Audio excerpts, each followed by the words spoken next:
এই সবেমাত্র ঘুম থেকে উঠলাম, অনেকটা বেলা হয়ে গেছে। হয়তো ভাববে অনেক রাত্রে এসেছি বিয়ে বাড়ি থেকে, তো সেই কারণেই দেরি করে ঘুম ভেঙেছে, সেরকমটা নয়। রাত মানে প্রথম রাত্রে আমি ঘুমাতে পারিনি, শেষ রাত্রে ঘুম হয়েছে, ওই জন্য প্রায় 9টা বেজে গেছে। কালকে তো চলে এসেছিলাম 10:30 নাগাদ। এটাও কানের পরছি, কানের তো এসে খুলে রেখেছি, বড় বড় কানের পরেছিলাম। আর এখন যদি কানেরটা না পরে নিই না, সারাদিন এ কাজ করবো ও কাজ করবো, কানেরটাই পরতে ইচ্ছা করবে না। তো সেই কারণে কানেরটা পরে নিচ্ছি। আর আজকেও বাড়িতে রান্না বান্নার কোনো আয়োজন নেই, আজকেও তো ওই মামার বাড়িতে নিমন্ত্রণ আছে, কালকে ধরো বিয়ে হয়েছে। তো যাই হোক, সবে সকাল দিয়ে দিনটা শুরু করলাম, সকাল 9টা থেকে। এখন দেখি কত রাত অব্দি জেগে থাকতে পারি।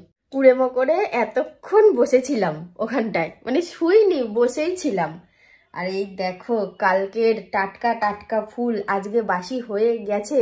ফুল এমন জিনিস, ফুলের প্রতি আলাদা একটা মায়া আছে, মানে ফুলের প্রতি আলাদা একটা মায়া আছে।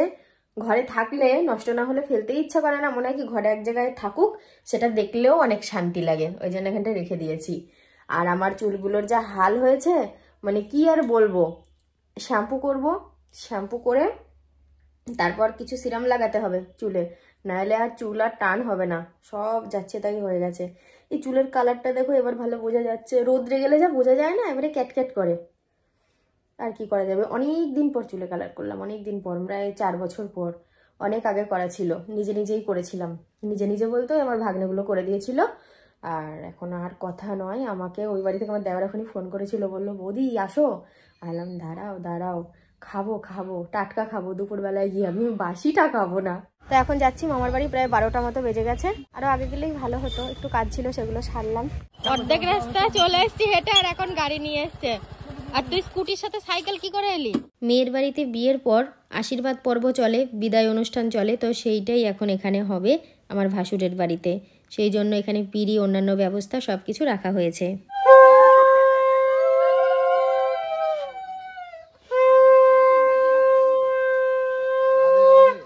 এই বাড়িতে যারা আশীর্বাদ করছেন তারা সবাই মেয়ের বাড়ির লোকজন, কেউ মামি, কাকি, জেঠি, কিন্তু মেয়ের মা আসেনি, কারণ মেয়ের মা খুব অসুস্থ, তো সেই কারণেই এইখান থেকে বিয়েটা হয়েছে। তোমরা হয়তো ভাবছো কি এত গুরুত্বপূর্ণ কথা আশীর্বাদ চলাকালীন কানে কানে বলতে হচ্ছে, এইটাই হলো কথা। তোমরাও হাসবে। বলছে বৌদি এই আশীর্বাদ যেন সারাদিন চলে, কারণ যারাই আশীর্বাদ করছে হাতের টাকা দিয়ে দিচ্ছে, তাহলে তো খুব ভালো ব্যাপার। এটা আমাদের নিয়মে আছে, নতুন বউ যখন শ্বশুরবাড়িতে পা দেয় তখন কিন্তু ভাসুরের কোলে চেপেই আসে প্রথম শ্বশুরবাড়িতে। আর তারপরে সারা জীবনেও ভাসুর আর ভাইয়ের বউ কেউ কাউকে টাচ পর্যন্ত করে না, যদিও এটা আগের নিয়ম ছিল। এখন সব ভাই বোনের সম্পর্ক গড়ে উঠেছে। এখন এখানে নামাবে, কারণ তার বাপের বাড়ির লোকজন এখানে আছে, নতুন বউ তার বাবাকে কনকাঞ্জলি দেবে, তারপরে আবার শ্বশুরবাড়ি যাবে।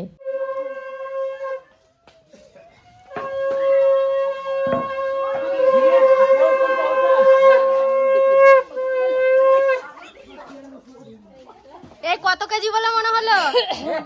হ্যাঁ, কোন দিকে বসবে?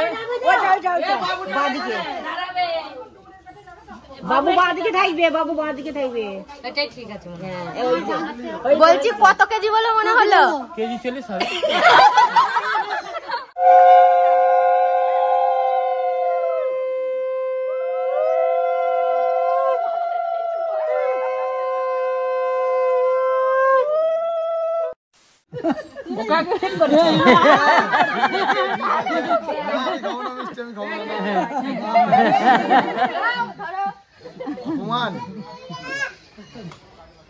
তাও নিজের রাস্তা ক্লিয়ার করছে, একদম। আমরা দলে ভারী হয়েছি, সেটা মাথায় রেখো। খুব ভালো লাগলো। আরে দাও, লাগান পাচ্ছে না, যাচ্ছে না তো। বাবু সারা জীবন বোন কিছু দিল না, আর এখন তোমার বোর গলায় মালা ঝুলাচ্ছে সোনার, দেখেছো তো? বৌদিকেই বেশি ভালোবাসে তাহলে। ওদের বেঁচে থাকতে দিল না তো সুখ, আর মরণকালে দিচ্ছে মশা মারা রূপ।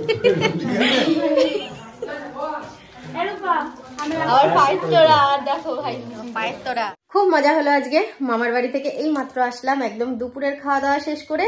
এবার দুপুরের খাওয়ার পর আমাদেরকে দই মিষ্টি দিচ্ছিল, জানো তো। এবার খাওয়ার পরে পরেই তো খাওয়া হয় না, মানে ভালো লাগে না খেতে, ওই জন্য বললাম বাড়ি গিয়ে বিশ্রাম নিয়ে খাবো।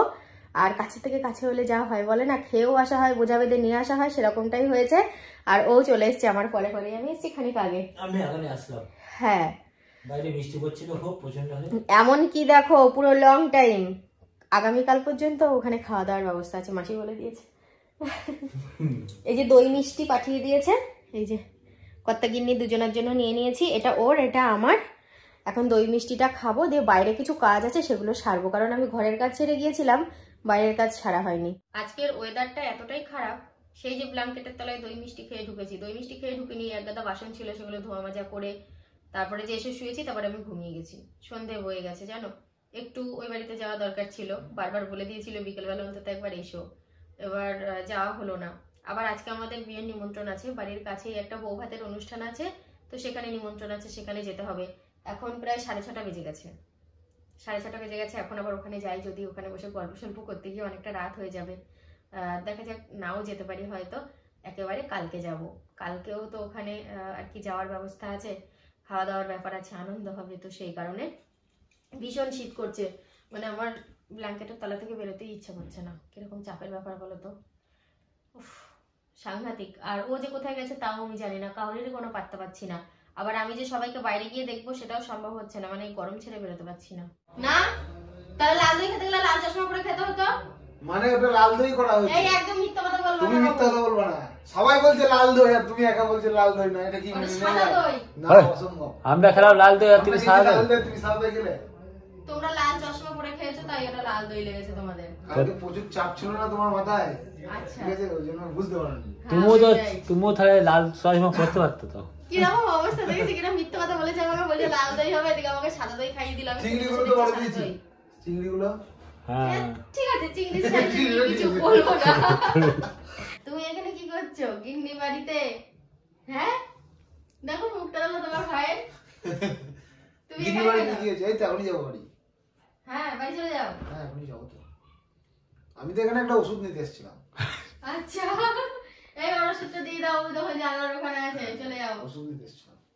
আর বাবু আমাকে শাড়ি গিফট করেছে, ওই দেখো বাবু শাড়িটা দেখো, তোমাকে দেখানো হয়নি। হোয়াইট কালারের শাড়ি আমার পছন্দ। এখনো শুনলাম আর একটা শাড়ি অপেক্ষা করছে নাকি আমার জন্য ওখানে কালকে। কেন শাড়িগুলো তোমার বউ পরবে, আমাদের দিচ্ছ কেন এভাবে? ওর বউ দিলে আর ও কি করবে? ও আচ্ছা নতুন বউ দিয়েছে, হুম বিশাল ব্যাপার আমাদের। আমি কিন্তু সেই থেকে এখানে বসে নেই, তোমরা সেরকমটা ভেবো না। সেই যে এখানে ঢুকে গল্প করেছিলাম, তারপরে আমি বিয়ে বাড়ি গিয়ে খেয়ে এসেছি, দিয়ে আবার এর মধ্যে ঢুকেছি। আচ্ছা বাবু আজকে আমার ব্ল্যাঙ্কেট ছেড়ে উঠতে ইচ্ছা করছে না, খুব শীত করছে। কালকে শীতগুলো আজকে ঠান্ডা নেই না, আমি মানছি আজ ঠান্ডা নেই, কিন্তু আমাদের শীত করছে। কালকে এই শীতগুলো আমাদের কোথায় ছিল? না কালকে তো ঠান্ডা ছিল না, কালকে ঠান্ডা ছিল না। কালকে আমি ওই ঘরে যখন ঘুমিয়েছিলাম ব্ল্যাঙ্কেট ছাড়াই, আমি একটা পাতলা জামা পরে শুয়েছিলাম। শীতকাল তো শীতটা তো লাগে, কিন্তু কালকে তো আমাদের কোনো শীতের, বিশেষ করে মেয়েদের কোনো শীতের বালাই ছিল না। একটা পাতলা মশারির মতো শাড়ি পরে ঘুরলাম রাত অবধি, আর আজকে শীত লাগছে যত শীত। খাওয়া দাওয়া পুরো এখন কমপ্লিট করলাম, এই সবে। বাড়িতে নয়, বিয়ে বাড়িতে। ঠিক বলেছে একদম। 11:30 বাজে, অনেক রাত হয়ে গেছে, ঘুমও চলে এসছে। তো আর বেশি কথা বলে ব্লগটা কন্টিনিউ করছি না। তো তোমরা সবাই খুব ভালো থেকো, দেখা হচ্ছে কালকে সকাল থেকে। সবাইকে গুড নাইট।